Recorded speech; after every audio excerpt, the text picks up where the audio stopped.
गईला के बाद याद बहुत सताई।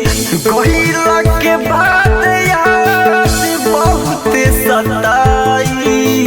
दुआरे होके जाई जनाजा देखी हमारे छाई।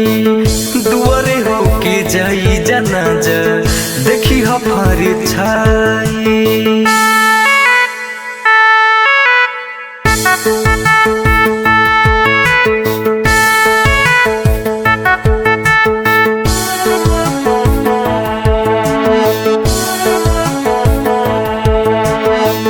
जानो तानी हमारा बिना रह नहीं पैबू हो।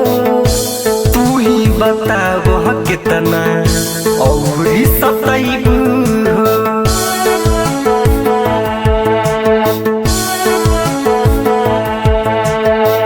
जानो तानी हमारा बिना रह नहीं पैबू हो।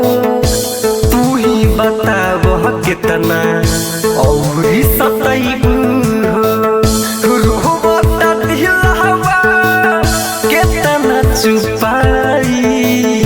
रोवता दिलवा कितना चुपाई। दुआरे होके जाई जनाजा देखी हमारे छाई।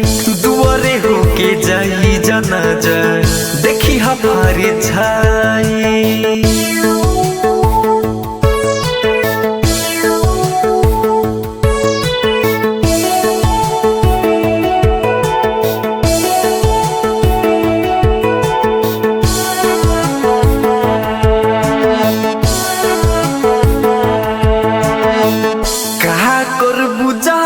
इतना खाकी अफसोस हूँ समय के दोष की किस्मत के दोष हूँ।